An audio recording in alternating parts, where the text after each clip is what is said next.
Ketua Komisi Nasional Perlindungan Anak atau Komnas PA Aris Merdeka Sirait dan Putri Maya Rumanti dari tim 911 Hotman Paris Hutapea mendampingi Salvia 31 tahun warga Kota Bekasi, Jawa Barat yang mencari keberadaan bayi 3 tahun atau batita berjenis kelamin laki-laki berinisial AJP 1,8 tahun. Salvia ini didampingi keduanya datang ke Mapolda Lampung pada Jumat 13 Januari 2023 untuk melaporkan kehilangan batita EGP umur 1,8 tahun yang diduga berada di Lampung.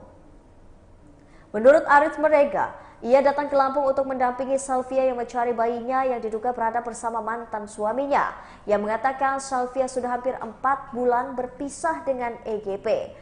Aris menyebutkan Salvia dan suaminya ada konflik rumah tangga sehingga membuat batita ini harus terpisah dengan orang tuanya. Seharusnya EGP masih menyusui bersama ibunya, tetapi oleh suaminya yang bernama Daniel Marshall Hisar, Perdamen tidak diperbolehkan bertemu. Ia mengatakan Daniel sebelumnya telah melaporkan paspor anak hilang sehingga diterbitkan surat kehilangan dari kepolisian wilayah Polda Lampung. Makanya Aris dan pihaknya menduga ada pemalsuan dokumen paspor yang terjadi di Lampung agar bayi EGP bisa dibawa kemana saja oleh suami Salvia. Padahal paspor tersebut tidak hilang karena ada pada Salvia. Ia mengatakan Komnas PA menduga telah terjadi tindak pidana dan melaporkannya ke Polda Lampung. Dengan pelaporan ini, diharap segera mungkin suami Salvia menyerahkan anaknya kepada ibu kandungnya karena masih menyusui dan itu hak anak. Sementara pengacara Salvia dari 911 Hotman Paris Hutapea, Putri Maya Rumanti mengatakan ia mendampingi Salvia untuk mencari kebenaran bayinya yang diduga berada di Lampung. Dan menurut Putri, Salvia sudah melaporkan kasus perampokan anak itu ke Polres Metro Bekasi Kota pada 29 November 2022 lalu atas nama terlapor Daniel Marshall Hisar Perdamen. Polres Metro Bekasi Kota sendiri telah melimpahkan kasus ini ke Mapolda Lampung. Menurutnya, pihaknya dari 911 Hotman Paris Hutapea bersama dengan Komnas PA Aris Merdeka Sirait membantu perjuangan agar anak yang masih menyusui tidak boleh dipisahkan dengan ibunya. Ia juga mengatakan dugaan pemalsuan dokumen paspor terbaca pada Kedutaan Besar Republik Indonesia di Singapura. Putri menyangkut pembuatan paspor baru bayi EGP ini diduga oleh kantor imigrasi Kota Bumi, Lampung Utara. Sementara Salvia meminta kepada suaminya untuk mengembalikan anaknya. Berita selanjutnya, kunjungan wisatawan ke Pesawaran Lampung 2022 hanya capai 7.004 orang. Kunjungan wisatawan di Kabupaten Pesawaran pada tahun 2022 hanya mencapai 46,97% dari yang ditargetkan. Hal tersebut disampaikan Kepala Bidang Pemasaran Pariwisata Dinas Pariwisata Pemerintah Kabupaten Pesawaran Aris Aprianti pada Jumat 13 Januari 2023.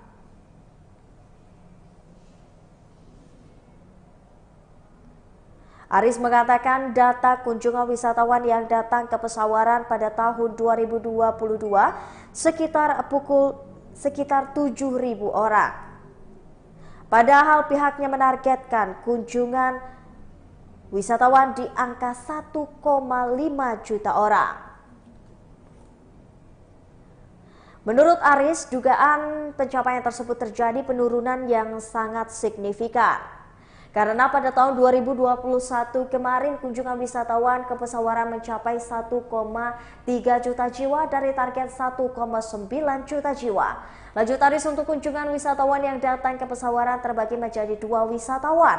Dari 7.400 wisatawan itu terbagi menjadi wisatawan domestik dan wisatawan lokal. Aris juga memaparkan untuk data kunjungan wisatawan domestik sebanyak 2.900 jiwa atau 13,93%, sedangkan wisatawan lokal mencapai 5.100 jiwa atau 33,93%.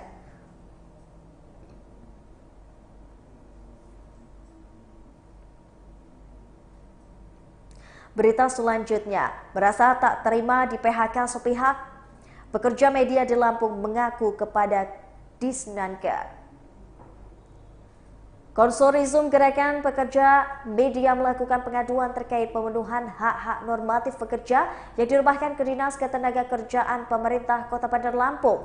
Hal itu lantaran salah satu jurnalis Lampung, Dian Wahyu Kusuma, yang juga Ketua AJI Bandar Lampung, diberhentikan secara sepihak tanpa surat dan pemberitahuan yang jelas dari perusahaan tempat ia bekerja. Direktur LBH Bandar Lampung Sumaira Juwadi usai mendampingi pengaduan pada Kamis 12 Januari 2023 kemarin mengatakan Dian mengalami PHK sepihak karena sejauh ini PHK yang diberikan tanpa ada surat dan juga pemberitahuan. Menurut Sumaira, perusahaan hanya mengatakan jika tengah melakukan program efisiensi tenaga kerja.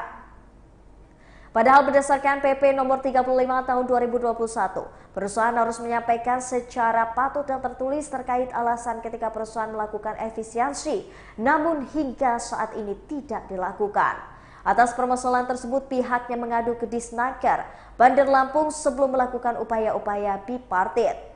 Terlebih, Dian Wahyu Kusuma telah melakukan upaya mediasi dengan perusahaan tetapi tidak ada tindak lanjut. Bahkan jelas dari Samaindra justru ada transfer uang pesangon dari pihak perusahaan ke saudara Dian. Dan menurutnya secara prinsip Dian menolak PHK ini dan PHK sepihak tersebut menjadi kerentanan akibat Omnibus Law yang tidak hanya dialami karyawan pabrik tetapi juga kawan pers.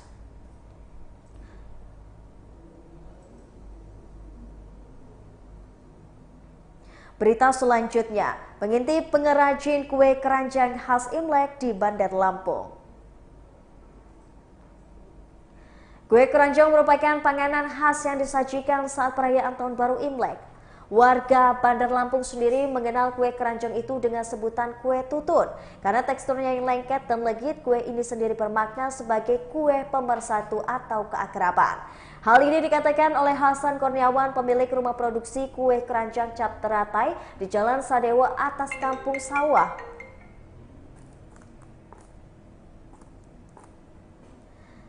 Tanjung Karang Timur, Bandar Lampung pada Sabtu 2 Januari 2023. Menurutnya kue ini bahannya campuran dari ketan dan gula yang dicampurkan sehingga menjadikan teksturnya lengket dan juga legit.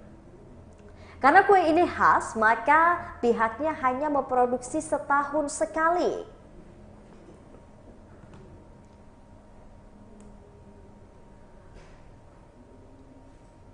Pasalnya, produksi kue ini sangat sempat merosot di tahun sebelumnya karena pandemi COVID-19. Ia juga mengatakan tahun ini produksi sehari rata-rata sekitar 800 kue tutun.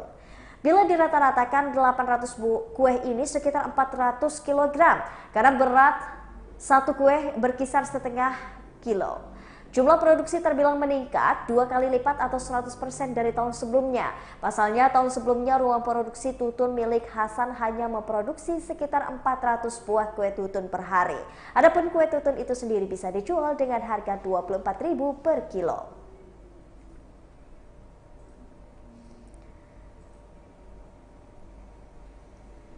Berita selanjutnya, Erafon Megastore Mall Kartini memberikan potongan 2,6 juta pembelian drone D-Dive Masis 3. Erafon Megastore Mall Kartini memiliki promo menarik yang berlaku hingga 31 Januari 2023. PIC Erafon Megastore Mall Bumi Kartini, Feranita Ramadhani mengatakan, promo Mall Bumi Kedaton ini potongan hingga 2,6 juta untuk pembelian drone D-Mavic 3. Lalu ada diskon hingga 30% untuk pembelian D-Action 2 yang merupakan kamera action. Lalu speaker Only X7 potongan harga dari 3,5 juta menjadi 3,3 juta.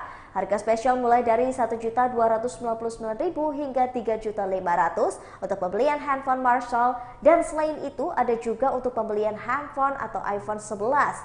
Menurutnya, iPhone 11 64GB potongan harga dari Rp7.499.000 menjadi Rp7.249.000 dan 128GB dari Rp9.200.000 menjadi 8.999.000. Feranita mengatakan pada Jumat 13 Januari 2023, promo potongan harga iPhone 11 ini berlaku untuk pembayaran dengan tunai dan juga debit. Berlaku untuk pembelian iPhone 14 dan 14 Plus dan cashback 1 juta yang berlaku hingga 22 Januari 2023. Ada juga promo hadiah langsung untuk berlaku selama persediaan masih ada, yakni pembelian handphone Infinix Note 12 2023 mendapatkan hadiah langsung hair dryer atau panci listrik, dan pembelian handphone V25 4G dan V25 Pro dapat hadiah langsung blender portable, lalu pembelian Y35 dapat hadiah langsung tas. Pembelian Oppo A77s dapat hadiah langsung Oppo Enco Buds dan stiker anti jamur. Promo lainnya adalah pembelian Samsung Galaxy A series yang mendapatkan voucher 299.000 untuk pembelian adaptor. Jika membeli Samsung Z Fold 4 bisa mendapatkan Buds 2 Pro Samsung dengan harga 500.000. Jika tidak membeli handphone Samsung Z Fold 4, harga Buds 2 Pro Samsung 2,8 juta. Setiap pembelian handphone kapan saja bisa mendapatkan voucher makan di Burger King.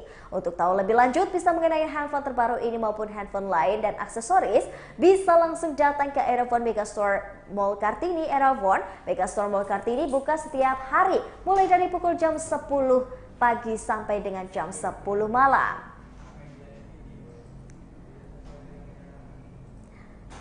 Baiklah Tribuners, setelah tadi berita terkini Lampung bersama dengan saya Kusnul Asyaifah, jangan lupa untuk terus saksikan video selengkapnya di YouTube Tribun Lampung News Video, Facebook Tribun Lampung, Instagram Tribun Lampung, dan juga TikTok Tribun Lampung untuk bisa mendapatkan informasi ter-up-to-date lainnya. Selamat malam dan sampai jumpa.